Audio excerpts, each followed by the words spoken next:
നമസ്കാരം. മലയാളി വാർത്ത ഇൻസൈഡിലേക്ക് സ്വാഗതം. മാർച്ച് 5-ാം തീയതി രാവിലെ ദേശാഭിമാനി പത്രമെടുത്ത് വായിച്ചപ്പോൾ എല്ലാവരും ഒന്ന് അമ്പരന്ന് കാണും. കാരണം ഒന്നാം പേജിൽ ദേശാഭിമാനി പോലൊരു പത്രം നൽകുന്ന വാർത്തയല്ല ഉള്ളത്. ഇന്നു മുതൽ ലോഡ് ഷെഡിംഗ്, 40% സ്കൂളുകളും അടച്ചുപൂട്ടൽ ഭീഷണിയിൽ, പൂട്ടലിന്റെ വക്കിൽ KSRTC, പെൻഷനുകൾ മുടങ്ങിയിട്ട് 18 മാസം എന്നിങ്ങനെയെല്ലാം ഒന്നാം പേജിൽ വാർത്ത നൽകിയിരുന്നത്. എന്നാൽ ഇത് യഥാർത്ഥത്തിൽ ആ ദിവസത്തെ വാർത്തയല്ലായിരുന്നു. PRD നൽകിയിരുന്ന ഒരു പരസ്യമായിരുന്നു അത്. ദേശാഭിമാനിയിൽ മാത്രമല്ല, ദി ഹിന്ദു, മാധ്യമം തുടങ്ങിയ പത്രങ്ങളും ഇത് നൽകിയിട്ടുണ്ടായിരുന്നു.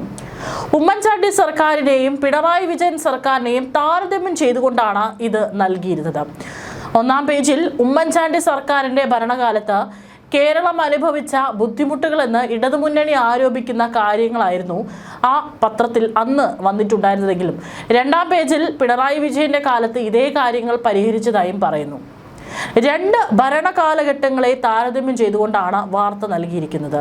അതായത് കേരളം ഇനി മുതൽ ഇരുട്ടിൽ, ഇന്നു മുതൽ ലോഡ് ഷെഡിംഗ് എന്ന് ഉമ്മൻചാണ്ടി സർക്കാരിന്റെ കാലത്തെ ഉദ്ദേശിച്ച് പറയുമ്പോൾ, പവർ കട്ടില്ലാത്ത 10 വർഷങ്ങൾ, കേരളത്തിൽ വെളിച്ച വിപ്ലവം എന്നാണ് പിണറായി സർക്കാരിന്റെ ഭരണകാലം ചൂണ്ടിക്കാട്ടി പറയുന്നത്.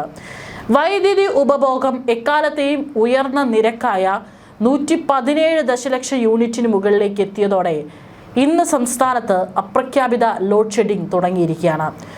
ഈ വാർത്തയെക്കുറിച്ച് പറയാൻ കാരണം, 10 വർഷം പവർ കട്ടില്ലാത്ത കേരളമെന്ന് നെടുനീളെ പോസ്റ്റുകൾ വെച്ചിട്ടുള്ള അതേ കേരളത്തിൽ തന്നെയാണ് ഇവിടെ തെരഞ്ഞെടുപ്പ് ഫലം വന്നിട്ടില്ല. അതിനു മുൻപ് ജനങ്ങളിപ്പോൾ ലോഡ് ഷെഡിംഗ് അനുഭവിക്കാൻ തുടങ്ങുന്നത്.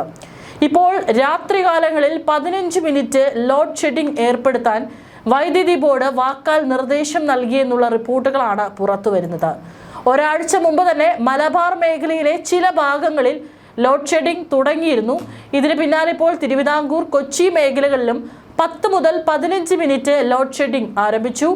എന്നാൽ ലോഡ് ഷെഡിംഗ് ആരംഭിച്ചിട്ടില്ലെന്നും വൈദ്യുതി പ്രതിസന്ധി നേരിടാൻ ചില നിർദ്ദേശങ്ങളും ക്രമീകരണങ്ങളും ഏർപ്പെടുത്തുകയാണെന്നാണ് KSEB ഇതിന് മറുപടി നൽകുന്നത്. വരും ദിവസങ്ങളിലും ചൂട് തുടർന്നാൽ 30 മിനിറ്റ് വരെയുള്ള നിയന്ത്രണങ്ങൾ രാത്രിയിൽ വേണ്ടി വന്നേക്കാമെന്നാണ് സൂചന. ഇപ്പോൾ കേരളത്തിലെ അവസ്ഥ നമുക്കറിയാം, ചുട്ടുപഴുത്ത് നിൽക്കുകയാണ്.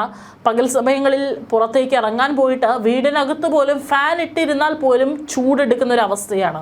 ഈ സാഹചര്യത്തിലാണ് ജോലിയൊക്കെ കഴിഞ്ഞു വരുന്നവർ രാത്രി ഒന്ന് സുഖമായി ഉറങ്ങാൻ കിടക്കുമ്പോൾ ഈ പറഞ്ഞതുപോലെ അരമണിക്കൂർ ലോഡ് ഷെഡിംഗ് വരുന്നത്. തീർച്ചയായിട്ടും മലയാളികളടക്കം ഈ വാർത്ത വന്നതിന് പിന്നാലെ താഴെ നിരവധി കമൻറ്റുകളാണ് പങ്കുവെക്കുന്നത്. പകൽ സമയം എപ്പോഴെങ്കിലും കളയൂ, രാത്രി ഒന്ന് ഉറങ്ങാൻ കിടക്കുമ്പോൾ മനസ്സമാധാനമായിട്ട് ഉറങ്ങാൻ പറ്റുന്നില്ല, ചൂടെടുത്ത് എന്നൊക്കെ പറഞ്ഞുകൊണ്ടുള്ള കമൻറ്റാണ് പറയുന്നത്. സംസ്ഥാനത്ത് നിലവിൽ അപ്രഖ്യാപിത വൈദ്യുതി നിയന്ത്രണം ഏർപ്പെടുത്തിയിട്ടില്ലെന്നും അമിത ഉപയോഗം മൂലം ട്രാൻസ്ഫോമറുകൾ തകരാറിലാകുന്നതാണ് തടസ്സങ്ങൾക്ക് കാരണമെന്നാണ് വൈദ്യുതി മന്ത്രി K. കൃഷ്ണൻകുട്ടി പറയുന്നത്. ഓവർലോഡ് ആകുമ്പോൾ വൈദ്യുതി തനിയെ നിലയ്ക്കുന്ന, അതായത് ട്രിപ്പ് ആകുന്ന സാഹചര്യമാണ് ഉള്ളതെന്നും ഇത് 1 മിനിറ്റ് 4 വീട്ടുകാർ വൈദ്യുതി ഉപയോഗം കുറച്ചാൽ പരിഹരിക്കാവുന്ന ഒന്നാണെന്നും അദ്ദേഹം പറഞ്ഞു. വൈദ്യുതി പ്രതിസന്ധി മറികടക്കാൻ ജനങ്ങൾ സ്വയം നിയന്ത്രണം ഏർപ്പെടുത്തണമെന്നും മന്ത്രി അഭ്യർത്ഥിച്ചിട്ടുണ്ട്. പ്രത്യേകിച്ച് വൈകുന്നേരത്തെ പീക്ക് അവറുകളിൽ ഹീറ്റർ, വാഷിംഗ് മെഷീൻ തുടങ്ങിയ വൈദ്യുതി അധികമായി ഉപയോഗിക്കുന്ന ഉപകരണങ്ങൾ ഒഴിവാക്കണമെന്നും നിർദ്ദേശമുണ്ട്. പ്രതിപക്ഷം ഈ കാര്യത്തിൽ സഹകരിക്കണമെന്നും മന്ത്രി ആവശ്യപ്പെട്ടു. കനത്ത ചൂടിനെ തുടർന്ന് വൈദ്യുതി ഉൽപാദനം കൂട്ടിയതോടെ ഇടുക്കി അണക്കെട്ടിലെ ജലനിരപ്പും താഴ്ന്നിരിക്കുകയാണ്. പരമാവധി സംഭരണ ശേഷിയുടെ 33% വെള്ളം മാത്രമാണ് നിലവിൽ ഡാമിലുള്ളത്. കഴിഞ്ഞ 24 മണിക്കൂറിനിടയിൽ 12 ദശലക്ഷം യൂണിറ്റ് വൈദ്യുതിയാണ് ഉൽപ്പാദിപ്പിച്ചത്. ചൂട് കടുത്തതോടെ മൂലമറ്റം വൈദ്യുതി നിലയത്തിൽ ശരാശരിയിൽ കൂടുതൽ വൈദ്യുതിയാണ് ഉൽപ്പാദിപ്പിക്കുന്നത്. വൈകിട്ട് 6 മുതൽ രാത്രി 11 വരെ പീക്ക് ടൈം എന്നത് പുലർച്ചെ 3 മണി വരെ എന്നതാണ് നിലവിലെ സ്ഥിതി. നിലയത്തിലെ 6 ജനറേറ്ററുകളും പീക്ക് ടൈമിൽ പ്രവർത്തിപ്പിക്കുന്നുണ്ട്. ഇതോടെ ഡാമിലെ ജലനിരപ്പ് 2335 അടിയിലെത്തി. കഴിഞ്ഞ വർഷം ഇതേ ദിവസം 2346 അടിയായിരുന്നു ജലനിരപ്പ്. വേനൽ മഴ കനിയാത്തതിനാൽ ഡാമിലേക്കുള്ള നീരൊഴുക്കും കുറഞ്ഞു. ജലനിരപ്പ് ഇനിയും താഴ്ന്നാൽ വൈദ്യുതി ഉൽപാദനം കുറയ്ക്കേണ്ടി വരുമെന്നാണ് ആശങ്ക. അങ്ങനെ വന്നാൽ കടുത്ത നിയന്ത്രണങ്ങളിലേക്ക് കടക്കേണ്ടി വരും. ഇതൊഴിവാക്കാൻ രാത്രിയിൽ വൈദ്യുതി ഉപഭോഗം കുറയ്ക്കണം. ഇലക്ട്രിക് വാഹനങ്ങൾ രാത്രി ചാർജ് ചെയ്യരുത്. പകൽ സമയം സോളാർ വൈദ്യുതി പ്രയോജനപ്പെടുത്തണം തുടങ്ങി പ്രതിസന്ധി മറികടക്കാൻ നിരവധി നിർദ്ദേശങ്ങളാണ് KSEB മുന്നോട്ട് വെച്ചിട്ടുള്ളത്. വൈദ്യുതി ഉൽപാദനം കൂടുതലായതിനാൽ അധികം ജലം പുറന്തള്ളുന്നത് തൊടുപുഴ, മൂവാറ്റുപുഴ ആറുകളിൽ ഇറങ്ങുന്നവർ ജാഗ്രത പാലിക്കണം. സംസ്ഥാനത്തെ നടുക്കുന്ന വേനൽ ചൂടിനൊപ്പം കേരളത്തിന്റെ വൈദ്യുതി ആവശ്യകതയും ചരിത്രത്തിൽ ആദ്യമായി സർവകാല റെക്കോർഡുകൾ തകർത്ത് കുതിക്കുകയാണ്. വൈകുന്നേരം 6 മുതൽ 10 വരെയുള്ള അതീവ സങ്കീർണമായ പീക്ക് സമയത്ത് വൈദ്യുതി ആവശ്യകത 6033 മെഗാവാട്ട് എന്ന വിസ്മയിപ്പിക്കുന്ന കണക്കിലേക്ക് ഉയർന്നു. ഏപ്രിൽ 23 രാത്രി 10:30 കേവലം 1 മിനിറ്റ് നേരത്തേക്ക് ആവശ്യകത 6195 മെഗാവാട്ടിലേക്ക് കുതിച്ചു കയറിയതും പ്രസരണ ശൃംഖലയെ കടുത്ത അപകടാവസ്ഥയിലാക്കിയിരിക്കുകയാണ്. കഴിഞ്ഞ കുറച്ച് ദിവസങ്ങളായി വൈദ്യുതി ഉപയോഗത്തിലുണ്ടാകുന്ന ഈ വമ്പൻ സ്ഫോടനം KCBയുടെ സകല കണക്കുകൂട്ടലുകളെയും തെറ്റിച്ചിരിക്കുകയാണ്. ഏപ്രിൽ 18 രേഖപ്പെടുത്തിയ 117.16 ദശലക്ഷം യൂണിറ്റ് എന്ന പ്രതിദിന ഉപയോഗം കേരളത്തിന്റെ ചരിത്രത്തിലെ തന്നെ ഏറ്റവും ഉയർന്ന കണക്കാണ്. ഇത്രയും വലിയ ഡിമാൻഡ് നേരിടാൻ വിതരണ ലൈനുകളും ട്രാൻസ്ഫോമറുകളും പണിപെടുകയാണ്. ആവശ്യകത പരിധി ലംഘിച്ചതോടെ സംസ്ഥാനത്തെ പ്രസരണ വിതരണ ശൃംഖല കടുത്ത സമ്മർദ്ദത്തിലാണ്.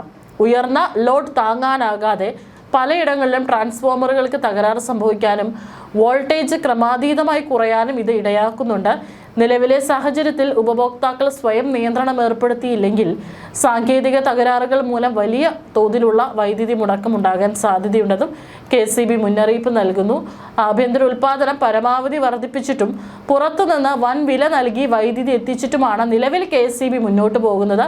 എന്നാൽ വിതരണ ശൃംഖലയുടെ ശേഷിയേക്കാൾ വേഗത്തിൽ ഉപയോഗം കൂടുന്നത് ജീവനക്കാരെയും ഉദ്യോഗസ്ഥരെയും വലിയ പ്രതിസന്ധിയിലാക്കുന്നു. വോൾട്ടേജ് കുറവ് അനുഭവപ്പെടുന്ന മേഖലകളിലും ശൃംഖല പുനഃക്രമീകരിച്ച് പരിഹാരം കാണാൻ തീവ്ര ശ്രമം നടക്കുന്നുണ്ട്. ഈ സവിശേഷ സാഹചര്യം കണക്കിലെടുത്ത് വൈകുന്നേരം 6 മണി മുതൽ രാത്രി 11 മണി വരെയുള്ള സമയത്ത് അമിതമായി വൈദ്യുതി ഉപയോഗിക്കുന്ന ഉപകരണങ്ങൾ ഒഴിവാക്കണമെന്നും അധികൃതർ അഭ്യർത്ഥിച്ചു. Water pump, induction stove, water heater, ഇസ്തിരിപ്പെട്ടി, വാഷിംഗ് മെഷീൻ എന്നിവയുടെ ഉപയോഗം പീക്ക് സമയത്തിന് ശേഷമുള്ള നേരത്തേക്ക് മാറ്റണം. ഏതായാലും വരും ദിവസങ്ങളിലും ഇങ്ങനെ പോയി കഴിഞ്ഞാൽ വലിയ രീതിയിലുള്ള വൈദ്യുതി പ്രതിസന്ധി സംസ്ഥാനത്ത് അനുഭവിക്കേണ്ടി വരും എന്ന് തന്നെയാണ് നിലവിലെ സൂചനകൾ നൽകുന്നത്. അതേസമയം തന്നെ ജനങ്ങളൊക്കെ തന്നെ പ്രതിഷേധത്തിലാണ്. ഇങ്ങനെ പോയി കഴിഞ്ഞാൽ വലിയ രീതിയിൽ ജനങ്ങൾ ബുദ്ധിമുട്ടിലാകും എന്ന് തന്നെയാണ് റിപ്പോർട്ടുകൾ. അതേസമയം തന്നെ ഇവിടെ തൊടുപുഴ KCB ഓഫീസിലേക്ക് യൂത്ത് കോൺഗ്രസ് പ്രവർത്തകർ പായും തലയണിയുമായി എത്തി അവിടെ കിടന്ന് പ്രതിഷേധം നടത്തിയിട്ടുണ്ട്. അവിടെയുള്ള ഉദ്യോഗസ്ഥരോട് സാറ് ഞങ്ങളിവിടെ കിടന്നോളാം, സാറ് പണിയെടുത്തോ എന്നാണ് പറയുന്നത്. നിരവധി ആളുകൾ പറയുന്നുണ്ട് പവറില്ലാത്ത 10 വർഷം. സത്യം രാത്രി 2 പ്രാവശ്യമൊക്കെയാണ് കറന്റ് പോകുന്നത്. വൈകുന്നേരം ജോലി കഴിഞ്ഞ് വന്ന് ഒന്ന് ഉറങ്ങാൻ കിടക്കുമ്പോൾ കറന്റ് ഇല്ല. വിളിച്ചാൽ പോലും KCB ഫോൺ എടുക്കില്ല. എന്നിട്ടും പവർ കട്ടില്ല പോലും. കറന്റ് ബില്ലിന് ഒരു കുറവുമില്ല എന്നൊക്കെയാണ് കമന്റ് ചെയ്യുന്നത്.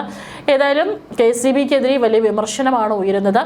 ഈ ഒരു അവസ്ഥ പോയി കഴിഞ്ഞാൽ വരും ദിവസങ്ങളിലും മലയാളികൾ വലിയ രീതിയിൽ ചൂട് അനുഭവിക്കേണ്ടി വരും, അല്ലെങ്കിൽ കറന്റ് പ്രതിസന്ധി അനുഭവിക്കേണ്ടി വരും എന്നുള്ളത് ഉറപ്പാണ്.